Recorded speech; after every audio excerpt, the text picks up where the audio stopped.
Olá, nós estamos vivendo a Semana Nacional da Família 2020. Estamos aqui reunidos para conversarmos com esses amigos que vieram aqui colaborar conosco. Meu nome é João Serra, eu faço parte da paróquia Santa Terezinha, São Luís Maranhão, e eles vão se apresentar para nós, eles que vão conversar conosco sobre esse tema, família e educação. Olá, eu sou o César. Eu sou a Regiane. Nós temos 21 anos de casado. Nós temos 3 filhos, nós participamos da comunidade Outeiro da Cruz, da paróquia Santa Terezinha, e nós procuramos educar nossos filhos com muito amor e principalmente com os ensinamentos de Cristo, né? Bom, eu sou o Padre Cláudio, da paróquia Santa Terezinha, e estou aqui para a gente conversar um pouquinho sobre esse sentido de família e educação. Olá, eu sou o Ivan, estou aqui como psicólogo, mas participo da paróquia de Santa Terezinha, na comunidade da Penha, grupo do ADG, e estamos aqui juntos para conversar um pouco sobre essa temática tão importante para todos nós. Muito bem, então nós ouvimos aí então a apresentação dos nossos colaboradores. Então, como já foi dito, nós vamos falar aqui sobre família e educação. A gente ouve no dia a dia, que a família é o berço da educação. A gente ouve isso há muito tempo, a gente ouve essa frase, muito interessante. E o que nós queremos ouvir dos nossos colaboradores é justamente se essa afirmação de que a família é o berço da educação, ela continua viva ou alguma coisa mudou, o que mudou, o que precisa melhorar, o que vocês acham? Desde sempre, eu aprendi que quando a gente nasce, a gente já vive a primeira instituição, que é a família, normalmente pai e mãe. E os laços começam a ser estendidos quando a gente começa para a escola, se socializa, mas a primeira instituição é a família. Família, irmãos, primos, parentes, e ali já começa realmente a desenvolver a educação. Porque existem vários tipos de educação, mas aquela educação cristã, a educação de comportamento, da vivência do dia a dia, a gente aprende lá nos primeiros dias de vida e é na família mesmo. Essa fala do César, completando o que ele diz, hoje há uma confusão muito grande em relação à família, à escola e a própria modernidade, as novas tecnologias, Então, a família é a instituição mais importante. É nela que a gente vai aprender o que é certo e errado, vai aprender a ética, os valores de verdade. Então, se a família ela não estiver atuante, a sociedade vai ter problema. Na escola, nas outras instituições, a gente vai conhecer sobre cultura, sobre conhecimento geral, mas na família, realmente é a instituição que vai te dizer, vai te ensinar a ser pessoa, a ser gente, a ser humano. Bom, quando a gente pensa a família como essa propulsora, este lugar da educação, é impossível a gente não ter esse princípio de dizer que, de fato, tudo parte da família. Às vezes a gente tem até aquele jargão, aquela expressão que a gente diz, traz de berço, Traz da própria família, já traz esse sentido que a família é o lugar da educação. Se está faltando alguma coisa, é porque a família está desestruturada. Se está faltando educação, se está faltando base, não é porque as crianças têm um problema, é porque a família está com problema. É como essa família se articula, é como essa família vive, é como essa família educa. E esse sentido de a gente colocar a família é, de fato, o lugar primordial da educação. A escola é o lugar da formação intelectual. A escola é o lugar da formação intelectual. Mas educadora, quem de fato deve gerenciar e cuidar é a família. Acho que aproveitando aí a fala dos amigos, e o que o Padre Cláudio trouxe é muito importante. Eu acredito que antes da gente pensar nessa descrição de família como berço da educação, olhar para essas formas e modelos de família que nós temos nos dias atuais. Que por conta dessa desestruturação possível na fala do Padre Cláudio, há um rearranjo e de certa forma uma fragmentação de alguns valores que denotam esse comprometimento. Então não tira da família a responsabilidade, a sua importância no processo educativo, mas que antes solicita reflexões sobre essas estruturas, sobre essa forma de lidar no mundo. E com as mudanças de valores, até de níveis moralísticos, aberturas de falas diferentes, aberturas de conteúdos que são tratados hoje de uma forma diferente. Está aí a nossa história, está aí as concepções de raça, está aí as concepções de gênero.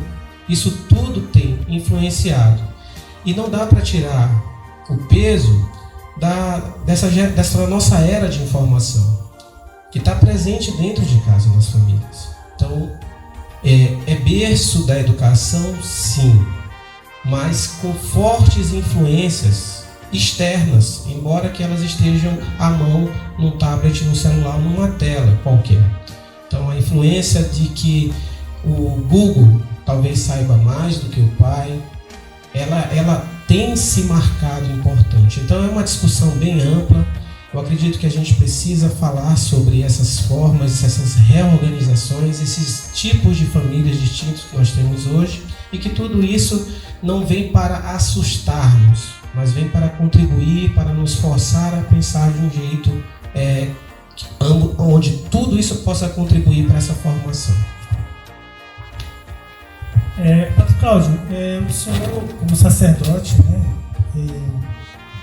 certamente tem algo a dizer no caso da sua experiência de vida, de como é que foi a educação do senhor, se essa educação que o senhor teve na família, ela teve realmente algum peso para que o senhor se tornasse um sacerdote hoje? Com certeza. A gente volta a essa questão, como nos fazia refletir o nosso querido Ivan, esse sentido de, claro, a família ela não está fora da sociedade. A família ela está inserida nesta sociedade. Por isso, todos esses elementos que compõem, elas estão dentro da família. Aqui é que está o modo como nós vamos pensar, aqui é que está o modo como nós vamos direcionar, aqui é que está o modo como nós vamos reagir diante de todas essas informações que nos são propostas. Diante de toda essa geração que nos, às vezes mais do que proposta, é imposta, Porque a gente vê a situação que é uma formação que praticamente não tem limite. Às vezes a gente vê a situação dos meios que hoje nos são fornecidos, e às vezes a gente vê os pais como modo de silenciar, de aquietar, aí concede direitos que não são direitos. Situações que às vezes acaba gerenciando novos problemas. É claro que a família ela é responsável. Não é que eu deva dizer não é que eu deva afastar tudo isso dos meus filhos, mas devo estabelecer ordem, limites e fazer refletir sobre essa situação. Aqui a família é educadora. Agora, quanto àquilo que o Serra nos perguntava, nós vivemos numa outra geração. Na minha época, a formação da minha família, o que me impulsionou a vivenciar esta experiência de fé, era de um contexto bem mais, aí eu te dizer, doméstico, Onde a gente estava sempre dentro de casa, onde a gente rezava junto. A minha mãe, quando dava 6 horas, a gente já estava todo mundo banhado e tinha que rezar a Ave Maria que tocava na Rádio Educadora na apresentação do Monsenhor Estrela. Então era uma outra geração. Hoje, os nossos filhos, se a gente for fazer isso, para eles é altamente ridículo, até fora de sentido, né? Então é claro que foi um outro tipo, uma outra educação que eu tive, uma outra forma de viver que me levou a isso. Mas a gente não pode dizer que hoje não se suscite novas vocações, agora temos que aprender novos caminhos, temos que aprender novos métodos, temos que nos readaptar a esta nova realidade, sem, contudo, deixar de estabelecer regras e limites, porque o que nós temos visto muito hoje é falta de regras e limites. Muito bem. Então, esse casal, esse lindo casal aqui, Regiane e César, vocês têm 2 filhos adolescentes e um já na pré-adolescência. Então, a pergunta é meio difícil, mas como é que a família pode ajudar os filhos a superar os desafios aí da vida pessoal, profissional, social? Como é que vocês veem isso? Olha, até há pouco tempo, eu inclusive até conversei com o Padre Cláudio algumas vezes em relação ao meu filho adolescente, né? O mais velho. Então, assim, é reaprender. É como ele colocou, nós somos de uma outra geração. E nós, como pais, nós temos que compreender que algumas coisas, óbvio, tem que permanecer, como respeito, que eu sou pai, depois que eu sou amiga, há uma confusão muito grande nesse conceito, né? Hoje os pais, para sanar uma falta por trabalhar demais, acabam compensando o afeto, a presença com presentes, ou com a permissividade demasiada. Isso é perigoso, isso é ruim demais. Então, o papel do pai, ele tem que ser muito definido, né, para os filhos, tem que ser muito claro. Mas não é aquele pai, meu pai, a minha família em si também, eu fui muito privilegiada, né, com pais que eram muito carinhosos, trabalhavam horrores, mas num antigo contexto, assim, a tecnologia não influenciava tanto. Tinha a televisão, que era, naquele momento, já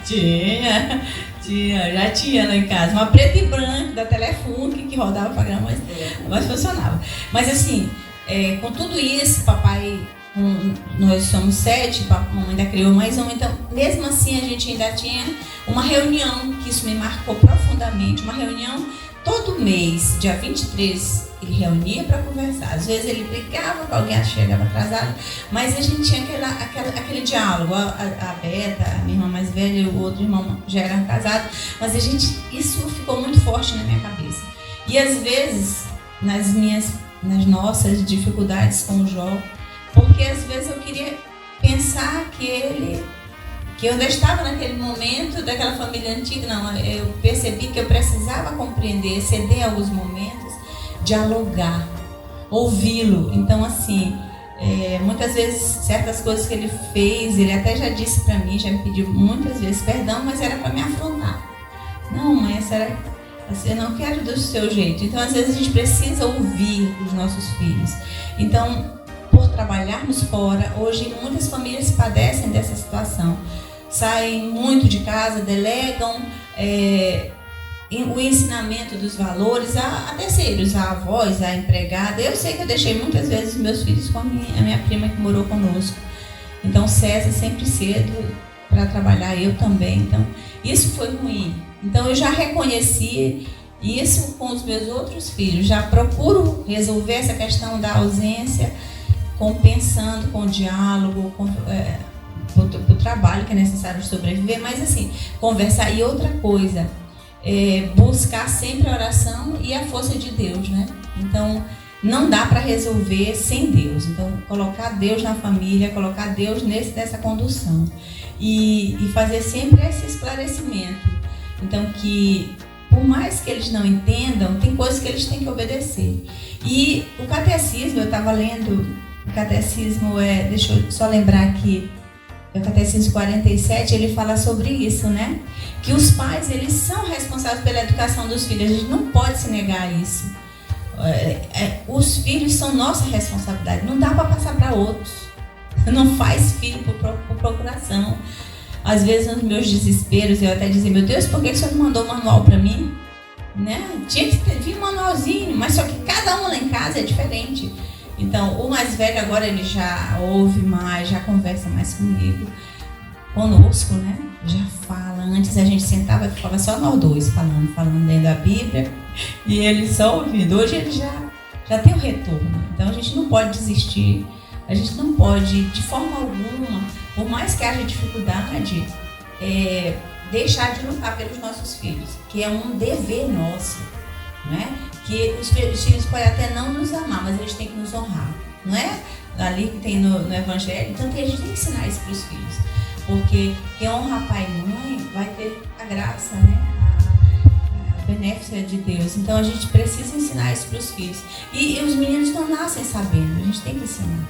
Então os pais têm que colocar na cabeça que por mais que trabalhem, não podem substituir o tablet, a internet, não pode substituir o afeto e a presença.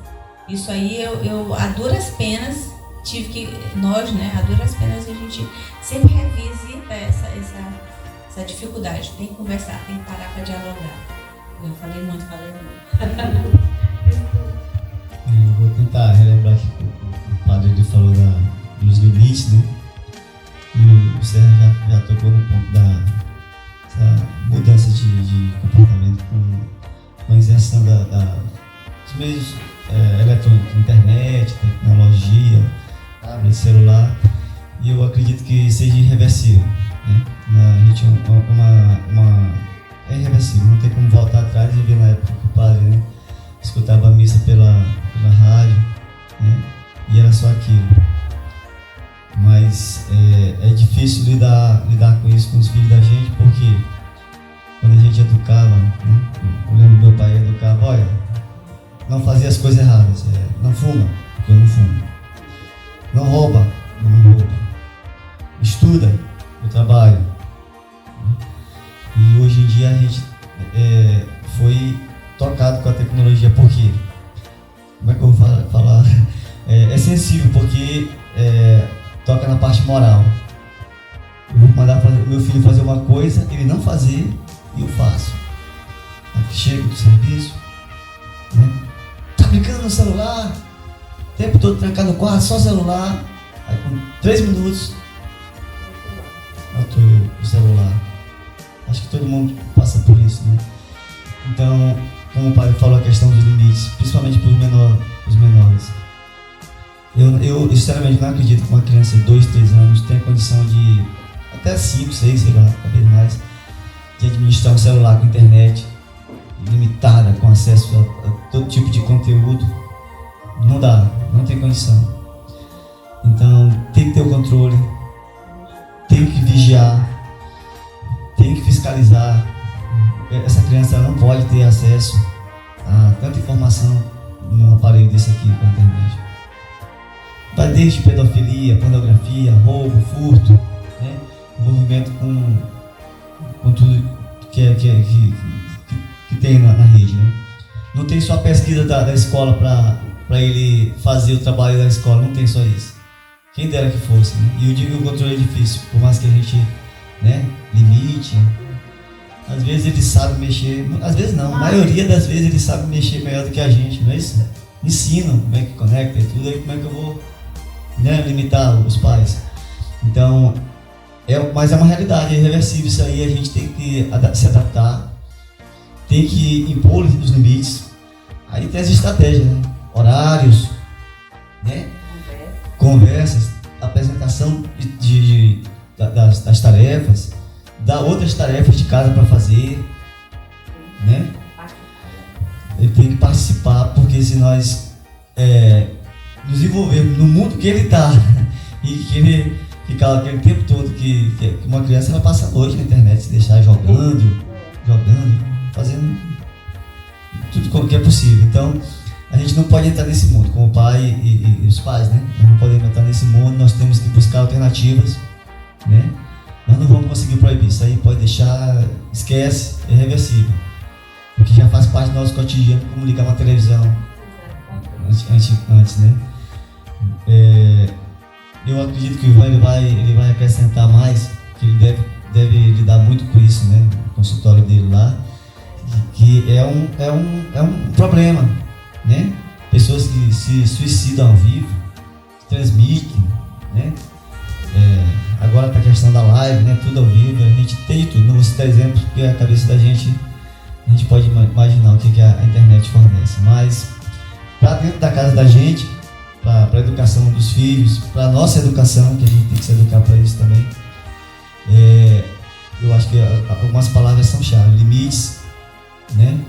Imposição de autoridade. O pai não pode abdicar da autoridade dele de pai, a mãe é autoridade de mãe. A mãe não é amiguinha da filha, do filho, não é isso. A mãe é mãe, o filho é filho, né? Somos amigos também, mas até uma certa idade, que a gente já tem filho adolescente, o Benjamin, por exemplo, tem 9 anos. Benjamin não tem autonomia para decidir o que ele vai fazer, o horário que ele vai acordar, se ele vai para a escola ou não vai, não. Jamais. A gente é muito difícil vir para uma reunião desse tipo e se colocar toda a posição do casal que está palestrando com o filho, porque daqui a pouco o filho da gente faz tudo errado, contrário do que a gente falou, mas a gente sabe que é certo. Nesse momento aqui, eu estou falando para vocês que o correto é impor limites. Eu acredito muito que a família tradicional, aquela que o padre foi criado, é a melhor família ainda.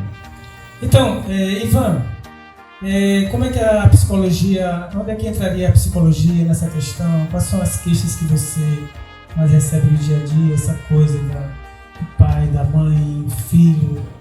O que é que você poderia contribuir nesse aspecto? Bem, aproveitando até a fala dos colegas, dos companheiros, e com as suas contribuições de vida, né? Acho que a ideia de que o filho não vem com bula, o filho não vem com manual, ela deve ser internalizada para que a gente possa estar aberto para, da feita que ele não tem manual, eu também não tenho uma receita pronta para lidar com ele. Eu preciso estar atento, eu preciso estar me atualizando, eu preciso escapar das ideias fixas de fórmulas prontas, de receitas prontas, e até vivenciar um processo que nós chamamos de luto do ideal para acolher aquele filho real, para evitar essas questões de aquilo que a gente propõe, não impõe, propõe, seja bem acolhido, mediante a uma boa observação da subjetividade de cada indivíduo que eu tenho dentro de casa, e respeitando a mim. Então, a ideia de que todas essas transformações e esse momento que nós estamos vivendo é um momento muito importante na história da humanidade. Nós temos aqui 3, 4 gerações convivendo junto, porque coisas que demoravam às vezes a acontecer, de idades e tal, gerações que não se cruzavam, hoje nós temos 3 ou 4 gerações convivendo juntos. Pessoas que eu ainda lembro o que é viver sem celular, sem internet, sem computador. Meu filho já não sabe, meus filhos já não sabem o que é esse mundo sem isso. E conviver, imagina só lá em casa 2 gerações. Então a ideia é despir-se do padrão rígido, formal, a ideia do que o meu modelo é melhor, o meu modelo é o único, e estar aberto para as nuances. A gente precisa estar mais sensível a essas nuances. E quando a gente fala de psicologia, de educação familiar e cristã, as coisas às vezes soam como se estivesse quase como competindo, né? A gente está ali com a nossa forma de viver, com a reprodução dos padrões e valores que a gente absorveu, e que essa novidade toda está entrando em conflito, e não necessariamente. A gente entender que o papel da educação, e que foi muito bem colocado aqui, ela vai muito além de aquisição de conhecimento, que isso sim fica para a escola, para as outras instituições. Mas a educação de comportamentos pivotais que possam permitir que eu consiga ter discernimento para escolher A e não B, escolher as coisas que mais trazem proveito e benefício para mim. E isso precisa passar por uma reflexão, inclusive dos pais, porque talvez eu estou só reproduzindo aquilo que eu vivi e não necessariamente aquilo está me trazendo bem-estar. Aquilo é simplesmente uma reprodução. Então, nos consultórios, o que a gente se depara é com famílias, como o padre bem colocou, desestruturadas, famílias que passaram por muitos sacrifícios, família já da geração Y, né, que até 20 anos atrás não existia. Então, a gente já tem famílias dessa geração informatizada, que não viveram talvez com valores ou esses comportamentos pivotais a qual eu me refiro tão solidificados. Eu tinha educação moral e cívica na escola, hoje não tem mais isso. Então, algumas coisas foram se perdendo, e aí o convite que eu faço e a mensagem que eu quero deixar é que a gente entenda que de exigir menos e compartilhar mais. Hoje a gente exige muito, às vezes até daquilo que a gente não investiu. A gente já exige que a pessoa, aquela pessoinha, ela já nasça com aquilo, e a gente às vezes nem chegou a investir. Então, que a gente colabore mais, se amedronte menos com essas evoluções e com as contribuições, e se engajem mais nesses comportamentos pivotais. Esse texto que foi proposto antes do nosso bate-papo aqui, para mim foi muito enriquecedor, sobre essa visão e esse comportamento da igreja que já permite esse diálogo, já permite essa flexibilidade, não no que diz respeito a dogmas, não que diz respeito a nada que fira a fé, mas aquilo que permite o diálogo, permite essa flexibilidade, permite acolher o novo não como algo assustador que ameaça o que eu acredito, mas sim que possa contribuir e me dar essas pistas, outras, que me possibilitem nuances no tratar e na educação dos nossos filhos.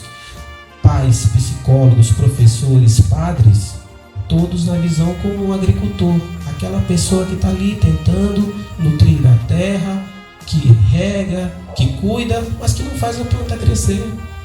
Como bem o César diz, como ele não vem com bula, não vem com manual, e eu também não tenho receita pronta, eu vou viver dessas tentativas. E que é uma arte, não necessariamente o que vai funcionar para uma família vai funcionar para outra, o que vai funcionar para um filho vai funcionar para o outro. Aí é que é o convite para tirar-nos dessas questões pragmáticas, rotuladas, que inferem e às vezes nessa inferência acabam prejudicando outras famílias que às vezes não dão conta, não foram investidas nesse tipo de educação, e que aí sim compromete esse processo. Mas quando a gente entende isso, reflete, baixa um pouco a guarda para acolher aquilo que talvez soe como diferente, mas que tenha talvez algo a contribuir, a gente consegue não levar banda dessa onda, dessas novidades, mas sim surfar nelas. Então, hoje é um pedido que tem para cada família desenvolver e aprender a surfar nas ondas. Então, eu acredito que isso pode ajudar bastante nesse processo. Ivan, eu queria que você já, assim também, já fazendo as suas considerações finais, mas que você desse uma rápida pincelada no que seria, no seu entendimento, já que você faz parte desse, digamos assim, desse rol o que seria educação inclusiva, o que estaria, como é que nós poderíamos abordar essa questão de uma educação inclusiva? A educação inclusiva, ela começa com o desenvolvimento daquele que inclui e não do excluído. A partir do momento em que eu me desenvolvo, me preparo, me reconheço com as minhas imperfeições, não me apego a elas nem sento em cima delas, mas as percebo, as admito as assumo como imperfeições, não escondo e tento trabalhar, aí eu me torno mais acolhedor para o diferente. Então, a educação inclusiva, ela começa com esta preparação, com a preparação do pai que tem um filho atípico, do professor que acolhe um aluno atípico, da igreja que acolhe as pessoas nas suas diversidades, e que foi assim há milhares de anos, desde que existe, mas que precisa ter este acolhimento. Uma coisa que é tão falada hoje, até na própria igreja, com Gênesis de pastoral da acolhida, o padre pode falar com mais propriedade, para a gente desenvolver isto, trazendo para a analogia do terreno fértil, esse terreno fértil para acolher esse diferente. Então a inclusão, ela começa a partir disso, a partir dessa compreensão que somos diferentes, que o meu defeito, por ser diferente do defeito do outro, não é melhor nem pior do que o do outro, é só diferente. E neste momento em que eu me encontro como a ideia de um espaço onde todos nós somos diferentes, a diferença do outro me causa menos estranheza, me causa mais possibilidade do acolhimento. Aí a inclusão é consequência. Porque na medida em que eu me reconheço que eu não sou base, eu não sou padrão, eu não sou referência, mas eu sou também um ser imperfeito, eu posso ver as imperfeições do outro sem essas grandes estranhezas. E a inclusão é um processo natural, porque todos somos diferentes. Obrigado, Ivan. Então, Rebeca, você como mãe, como educadora, contato com a escola pública, a escola particular, enfim, como é que isso entra também na questão de você estar nas duas situações, né? Como mãe, como educadora? E foi boa essa tua fala, me remete a uma situação que eu me encontrei nesses últimos anos, né? Graças a Deus superada agora. Mas assim, eu sempre trabalho com ensino médio, então eu tenho muita facilidade de relação com os meus alunos, eu tenho muito afeto com eles, uma relação de troca muito positiva. E na minha casa, com meu filho, eu não estava conseguindo isso. Então, assim, às vezes eu me sentia muito frustrada. E eu, uma vez conversando até com uma diretora, que meu filho tinha feito uma coisa, eu fui para a escola arrasada. Ela disse, olha, tu busca tanto a perfeição, tu é uma profissional tão dedicada, que tu não entendeu que teu filho tem desejos. Uma coisa que o Ivan falou, eu estava lembrando, encaixou direitinho, que a gente quer muito a perfeição dos filhos, a gente quer ensinar as coisas para os filhos, quer que seja do jeito ali do manual, e não é assim. E isso me fez refletir que eu tenho que aprender, reaprender. Com cada filho eu tenho que lidar de uma maneira, o que é mais carinhoso, o que é mais carente, porque são 3, cada um é de um jeito. Então isso me fez refletir muito, porque como eu estou tendo sucesso em sala de aula e não estou tendo sucesso em casa, como eu consigo dialogar com os meus alunos, às vezes aluno com problema, e vem lá falar comigo na saída da aula, e meu filho não chega e não se abre, então tem que ter alguma coisa errada comigo. Então isso foi importante, mas às vezes é difícil a gente reconhecer que a gente também tem falha, porque a gente acha que está fazendo tudo certinho, está ensinando tudo, e tem que fazer tudo certinho, porque eu ensinei. E não é assim, essa subjetividade do ser humano que a gente precisa reaprender. E uma coisa importante é a gente colocar o amor sempre, né? Então, a Ivan falou aí, cara, é isso mesmo. A gente tem que entender que a gente tem que amar o nosso filho, ensiná-lo, e no momento certo, as coisas vão acontecer. E comigo, o meu filho agora, eu posso dizer que eu passei assim 3 anos muito difíceis, mas hoje ele fala coisas que eu não pensei que ele ia dizer. E já me pediu perdão muitas vezes por ter me feito chorar, né? Dizer assim, mãe, eu fui tão perverso com a senhora, eu fiz tanto a senhora chorar. Mas assim, foi bom pra mim, porque os outros eu vou tentar ser um pouco mais leve. Eu sempre fui muito dura com o João, com o meu mais velho. Então assim, eu tô colocando essa minha situação real, né? Porque a gente precisa entender que a gente tem que confiar em Deus e nunca deixar de buscar na oração força pra gente continuar.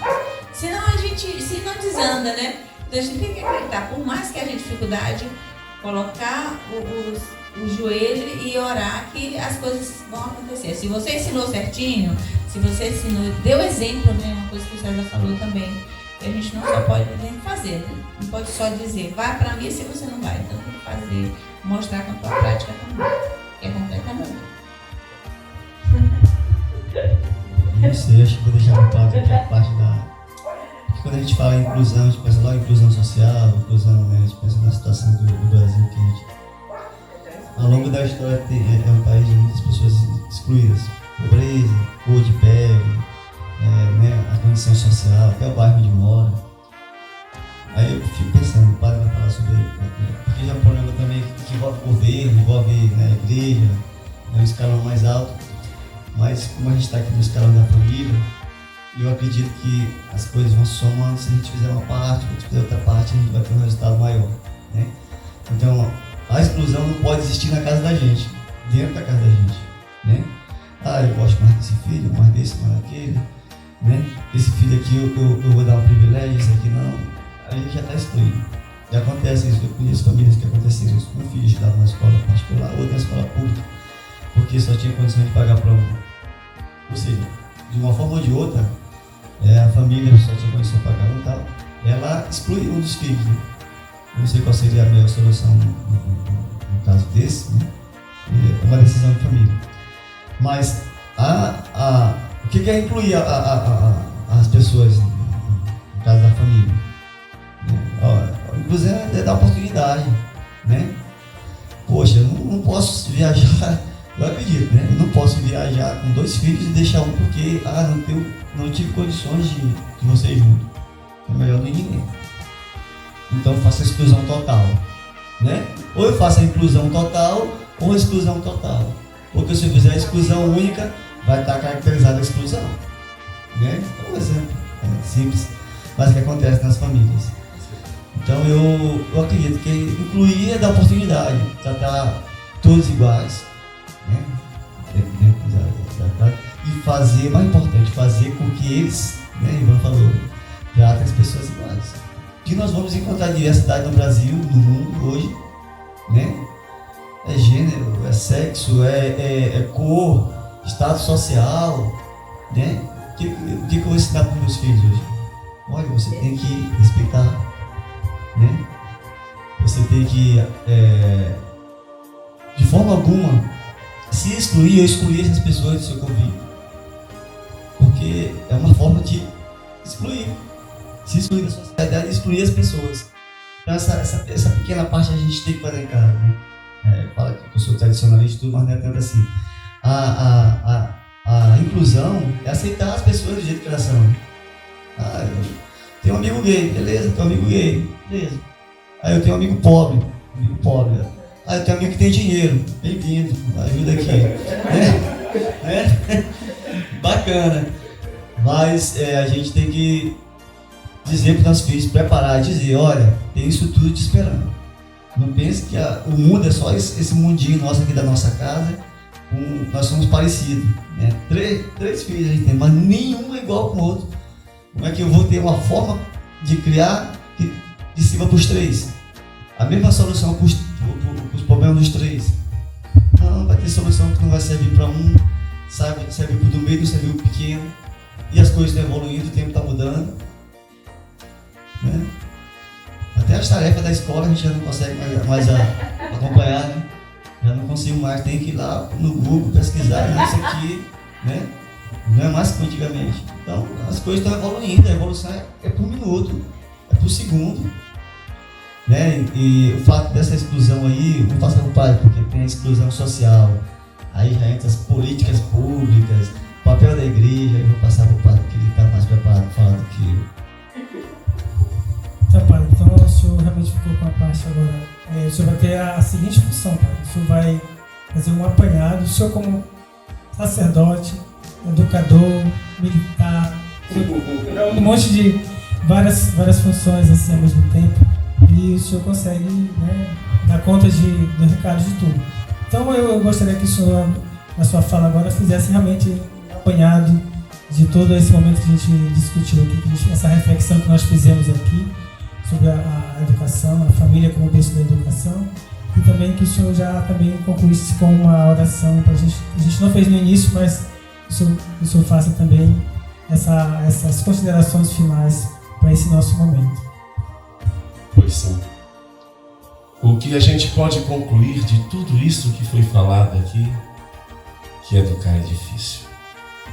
Essa é verdadeiramente a grande conclusão. Saber que não se tem fórmula, saber que não se tem receita, saber que não existe um modelo que contemple tudo e todos. E então, em vista disso, nós temos que, de fato, ser flexíveis e nos adaptar. Hoje a gente fala muito desta educação inclusiva, né?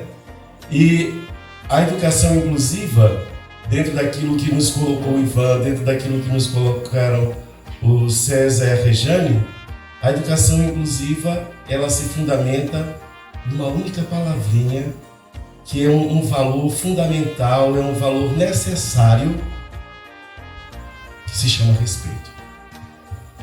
Quando a gente aprende a respeitar o outro, quando a gente aprende a respeitar que o outro tem possibilidades, desejos, situações, comportamentos diferentes do meu, mas não quer dizer que nós sejamos inimigos, de jeito nenhum, né? Então tudo se passa, tudo se fundamenta, tudo está nesta relação de respeito. A educação inclusiva, ela tem por base o respeito, né?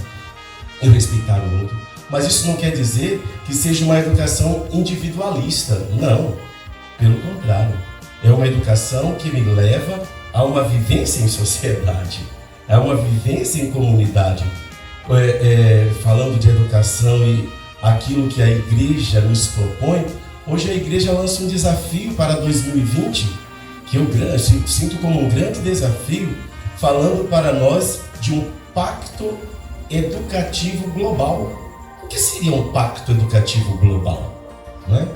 O que seria esse sentido de compreender esse pacto educativo global? É que de fato toda a sociedade se empenhe, que todos, independente de credo religioso, independente de atuação política, independente das opções de vida sexual ou de profissionais, mas que todos tenham empenho de educar. Aí tem um princípio, um pensamento que está no pacto educativo, global, que coloca exatamente um pensamento africano que diz o seguinte: para educar uma criança é preciso educar toda uma aldeia, né? Ou seja, para educar uma pessoa é preciso que toda a sociedade seja educada, que toda a sociedade esteja imbuída deste empenho, deste compromisso. Aí a gente vê que as coisas vão mudando, né? Parece que nós estamos sendo cada dia mais invadidos por uma situação de ódio, de rancores, de iras, onde eu sou de tal partido, então tu não prestas, se tu não pensares como eu penso, tu és meu inimigo. E cadê o respeito? Cadê a situação de compreender que nós temos o direito de ser diversos, diferentes, né? Eu tenho as minhas particularidades, assim como tu tens. Então conviver com tudo isso não é fácil, gente. Aonde eu tenho que aprender a respeitar o outro, aonde eu tenho que aprender a conviver. E o que é conviver se não viver com? Não é? Viver com esse outro que pensa, que age, que tem posicionamentos diferentes do meu, mas não é meu inimigo. Não é meu inimigo. Nós estamos juntos neste processo de construção. Então, a nossa família, a família que de fato, se tivesse que dizer não existe uma receita, mas estabelecendo uma receita, o que nós temos que buscar é recuperar valores que estão perdidos.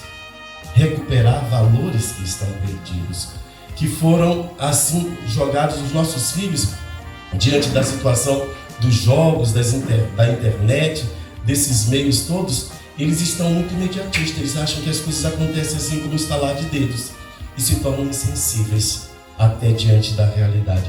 E nós estamos também sensíveis diante das necessidades deles. Eles têm necessidades e nós, às vezes, querendo impor, como disse Ivan, a gente não deve impor, mas propor, querendo impor o nosso modelo, a gente não percebe os gritos que eles estão dando, os apelos que eles estão nos lançando, e aí a gente quer que seja do nosso jeito. Não é a proibição, é a educação. Educar para a vida, educar para a liberdade, educar para que sejam autônomos, que saibam decidir, que saibam caminhar com os seus pés, e não que tenham a necessidade de estar sempre embaixo das minhas asas, né? Eu decido e tu obedeces. Não. Gostei muito da Regiane colocar para nós esse sentido, que ela aprendeu que hoje o ponto para a arrancada da educação chama-se diálogo. É um outro ponto de valor que nós temos que recuperar, gente. Recuperar a capacidade de dialogar, recuperar essa capacidade de saber que o outro pode e deve pensar diferente de mim, né? Pode e deve pensar diferente de mim. E compreender este outro, respeitar a posição do outro, saber ouvir esse outro, é um desafio muito grande, né? Por isso eu só posso dizer, coisa difícil esse negócio de educar, viu? É muito difícil esse negócio de educar. E é esse desafio que nós estamos aqui. Porque não é dizer o seguinte, tem uma fórmula, tem um método, segue por aqui que tudo vai dar certo. Não. É compreender como a sua família deve ser. É encontrar o seu jeito de caminhar com os seus filhos. É ter essa flexibilidade, essa capacidade de ouvir e de respeitar o outro. É recuperar esse sentido de dizer o seguinte, vamos inserir mais Deus, vamos trazer mais Deus para dentro das nossas casas também, porque às vezes a insensibilidade, esta falta de fé, esta falta de capacidade de compreender, como diz o apóstolo João, né?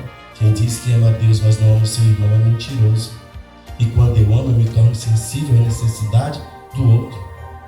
Quando eu amo, eu me torno compreensivo com as exigências que o outro tem, né?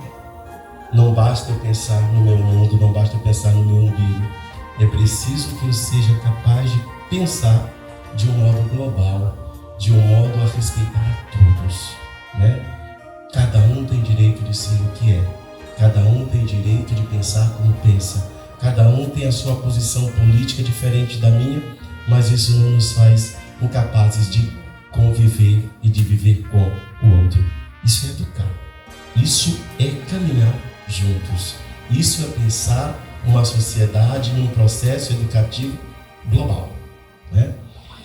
E que assim seja. Então eu quero concluir esse pensamento, já que Serra me deu a missão de direcionar o princípio religioso, citando Colossenses capítulo 3, que diz o seguinte: filhos, sejam obedientes aos vossos pais. Pais, sejam mais tolerantes e compreensivos com os vossos filhos. Não intimideis os vossos filhos, né? E assim a gente vai compreendendo. Olha, filhos, obedeçam. Pais, sejam tolerantes, sejam compreensivos, sejam flexíveis. Não é autoritarismo. Autoridade sim, autoritarismo jamais, né? Autoritarismo jamais. Então vamos pedir que as nossas famílias aprendam com Deus esse jeito amoroso, esse jeito compreensivo, esse jeito de conduzir. Deus nos ensina, Ele nos dá a liberdade e nos permite escolher o bem e o mal. A gente é que vai decidir. Então que a família também aprenda com Deus a educar os seus filhos para a liberdade, para a autonomia, para o respeito, para o diálogo, para conviver em sociedade. Vamos orar, vamos suplicar, vamos pedir ao Senhor. Ó Deus de amor e de bondade, Pai de toda graça, envie sobre nós, sobre nossas famílias, o Teu Espírito de sabedoria e de fortaleza, de ciência e de temor, e nos faça, Senhor, dóceis ao Teu Santo Espírito. Ensina-nos, Senhor, em tudo a fazer a Tua santa vontade, e que reine entre nós a paz e o amor, que aprendamos a cada dia a trilhar os Teus caminhos, e que as nossas famílias se tornem verdadeiramente lugar da concórdia, da paz, do amor, da fraternidade e do respeito. Amém. Semana Nacional da Família. Eu e minha casa serviremos ao Senhor. Sagrada Família de Nazaré. Nossa família vossa é.